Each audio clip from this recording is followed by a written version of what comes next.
அன்பு நெஞ்சங்களே, இறைவன் நமக்கு தந்த புதிய நாளிலே இறைவனுக்கு நன்றி கூறி இறை வார்த்தையால் நம் வாழ்வை பயனுள்ளதாக மாற்றுவோம். இறைவன் நம் அனைவரை நிறைவாக ஆசீர்வதித்து பாதுகாத்து வழி நடத்துவாராக. இன்றைய விழா புனிதர்கள் பேதுரு, பவுல் பெருவிழா.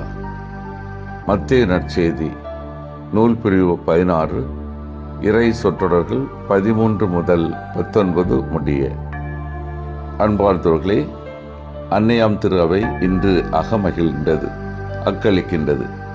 ஏனென்றால் திரு அவையின் அடித்தளமாய் 2 தூண்களாய் விளங்கும் தூய பேதுரு மற்றும் பவுல் ஆகிய இருவரின் விழாக்களை திரு அவை இன்று கொண்டாடி மகிழ்கின்றது.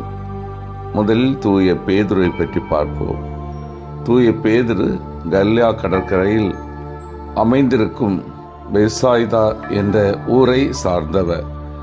திருமணம் முடிந்து மீன்பிடிப்பு தொழிலை செய்து கப்பர்நகும் என்ற ஊரிலே அமைதியான வாழ்க்கை வாழ்ந்து வந்தார்.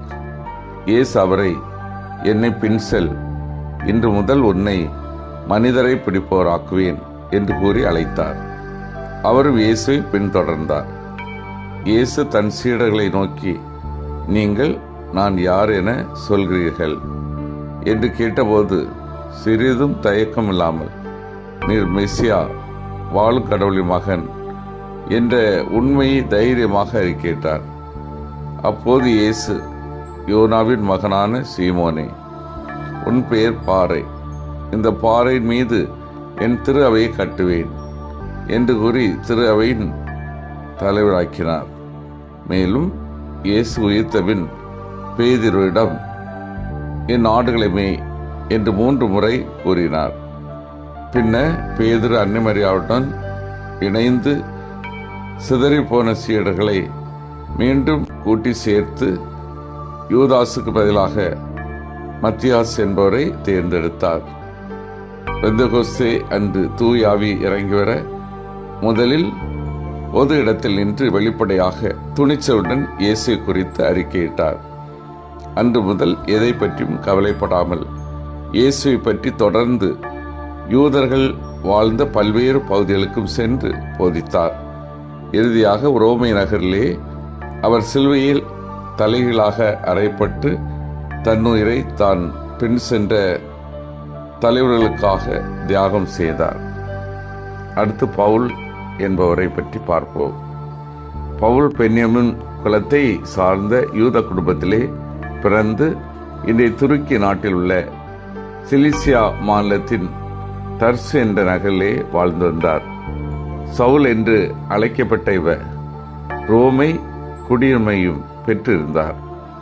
இவர் இளமையிலிருந்தே யூத சட்டங்களை நுணுக்கமாய் கற்றறிந்தார். யூத சட்டங்களை நுணுக்கமாய் கடைபிடிக்கும் பரிசேயர் என்ற பிரிவின் உறுப்பினராய் இருந்த இவர் கிறிஸ்தவர்களை துன்புறுத்தி கொண்டு குவித்தார். சவுல் முதல் வேத சாட்சியான ஸ்தேவான் என்பவர் கல்லெறிந்து கொல்லப்பட வேண்டும் என உறுதியாக நின்றவர். இவ்வாறு ஒரு நாள் கிறிஸ்தவர்களை துன்புறுத்த தமஸ்குவிற்கு செல்லும் வழியில் இறைவன் இயேசு அவரை தடுத்து ஆட்கொண்டார். பின்னர் அனனியா என்பவரின் வாயிலாக புறவினத்தாருக்கு நற்செய்தி அறிவிப்பவராக இயேசு தம்மை அழைக்கிறார் என்பதை அறிந்து கொண்டார். சவுல் பவுலாக மாறினார். அன்று முதல் இயேசுவின் நம்பிக்கைக்குரிய ஆர்வமுள்ள சீடரானார். பல மைல் தூரம் பயணங்கள் செய்து நற்செய்தி அறிவித்து எண்ணிலடங்கா மக்கள் கிறிஸ்துவை பின்பற்ற செய்தார். அதன் பின்னர் 13 மடல்களை எழுதி கிறிஸ்தவ விசுவாசத்தில் உறுதியுடன் இருக்க ஊக்கமளித்தார்.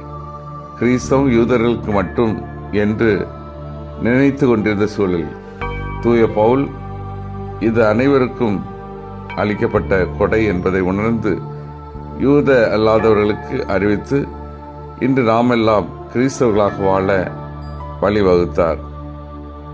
நாம் இந்த 2 புனிதர்களையும் சற்று உற்று நோக்கினால் இவர்கள் இருவரும் 2 துருவங்கள், ஏணி வைத்தாலும் எட்டாவது என்பது போன்று இருவருமே வித்தியாசமானவர்கள், பற்பல விதமான வேறுபாடுகளை கொண்டவர்கள். புனித பேதுரு கல்வி அறிவு இல்லாத மீன்பிடிப்பு தொழில் செய்யும் எளிமையான மனிதர். ஆனால் பவுல் நன்கு கற்றறிந்த புலமை வாய்ந்த மனிதர். புனித பேதுரு சாதாரண யூதர்கள் பின்பற்ற வேண்டிய யூத மத நெறிகளை கடைபிடித்து தான் உண்டு தனது தொழில் உண்டு என்று வாழ்ந்து வந்தவர். ஆனால் புனித பவுல் தன் இளமை காலம் முதல் யூத சட்டங்களை நன்கு கற்றறிந்து அவற்றை நுணுக்கமாக கடைபிடித்து வாழ்வதில் ஆர்வமும் உறுதியும் கொண்டவர். புனித பேதுருவை இயேசு, என்னை பின் செல், இன்று முதல் உன்னை மனிதரை பிடிப்போராக்குவேன் என்று கூறி அழைக்கிறார். புனித பவுல் கிறிஸ்தவர்களை கைது செய்ய சென்று கொண்டிருந்த போது ஒளியால் அவரை சூழ்ந்து கொண்டு, சவுலே சவுலே, ஏன் என்னை துன்புறுத்தார் என்று அழைக்கிறார். புனித பேதுரு இயேசுவின் பொது வாழ்வின் 3 ஆண்டுகளும் அவரோடு இருந்தார். அப்போது அவர் வாழ்வின் ஒவ்வொரு நிகழ்விலும் கலந்து கொண்டார். ஆனால் புனித பவுல் இயேசுவை பின்பற்றும் எவரையும் துன்புறுத்தி வந்தார். புனித பேதுரு யூதர்களுக்கு நற்செய்தியை அறிவிக்கிறார். பவுலோ யூத அல்லாதோருக்கு நற்செய்தியை அறிவிக்கிறார். ஆம், இருவருக்கும் இடையே பல வேறுபாடுகள் இருந்தன, உண்மைதான். ஆனால் அவர்களிடம் வேற்றுமைகள் கிடையாது. பல விதங்களில் அவர்கள் வித்தியாசமானவர்களாய் இருந்தாலும் அவர்கள் இருவரின் விசுவாசமும் ஒன்றுதான். அவர்கள் இருவரின் பணியும் கிறிஸ்துவின் சாட்சியாய் வாழ்வதுதான். சிந்தித்து தியானித்து செயல்படுவோம். நான் இறை நம்பிக்கையில் திடமாக வாழ்ந்து இயேசுக்கு சான்று பகர்கின்றேனா? இறைபணியை மகிழ்வோடும் தியாகத்தோடும் ஒவ்வொரு நாளும் நான் செய்கின்றேனா? இறைவன் என்னிடம் ஒப்படைக்கப்பட்ட பணியை உள்ளன்போடு செய்கின்றேனா? மன்றாடுவோமாக. வல்லமை மிக்க இறைவா, நாங்கள் அனைவரும் இறை நம்பிக்கையில் திடமாக வாழ்ந்து இயேசுக்கு சான்று பகரவும், இறைபணியை மகிழ்வோடு தியாகத்தோடு செய்யவும், இறைவன் எங்களிடம் ஒப்படைக்கப்பட்டுள்ள பணியை உள்ளன்போடு செய்யவும் வரம் தாரும். ஆமீன்.